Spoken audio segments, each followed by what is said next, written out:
Lahore high court ने सलमान अकरम राजा को आजाद उम्मीदवार करार देने के खिलाफ दरख्वास्त पर फैसला महफूज कर दिया था और उसे अब सुना भी दिया है। दरख्वास्त गुजार को इलेक्शन कमीशन से रुजू करने की हिदायत जारी की गई हैं। इस पर हम बात करेंगे डॉन न्यूज के रिपोर्टर राना बिलाल से। राना बिलाल, बताइएगा फैसले में क्या कुछ कहा गया?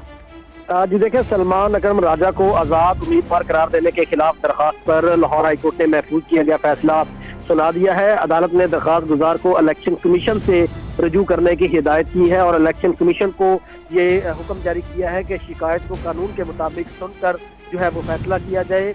जस्टिस अली बाकर नकवी की सरबराही में 2 रुकनी बेंच में महफूज किया गया फैसला सुनाया है। सलमान अकरम राजा ने इलेक्शन कमीशन की जानिब से आजाद उम्मीदवार डिक्लेयर करने के खिलाफ दरखास्त दायर की थी, पर आज दोपहर दलाइल मुकम्मल हो गए थे और उसके बाद अदालत ने फैसला महफूज कर लिया था।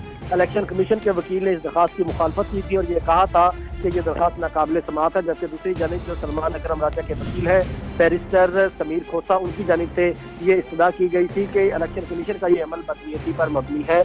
अब अदालत ने महफूज किया गया फैसला सुना दिया है और सलमान अकरम राजा को इलेक्शन कमीशन से रजू करने की हिदायत की है और इलेक्शन कमीशन को हुक्म दिया है कि इस दरखास्त को कानून के मुताबिक सुनकर उस पर फैसला सुनाया जाए।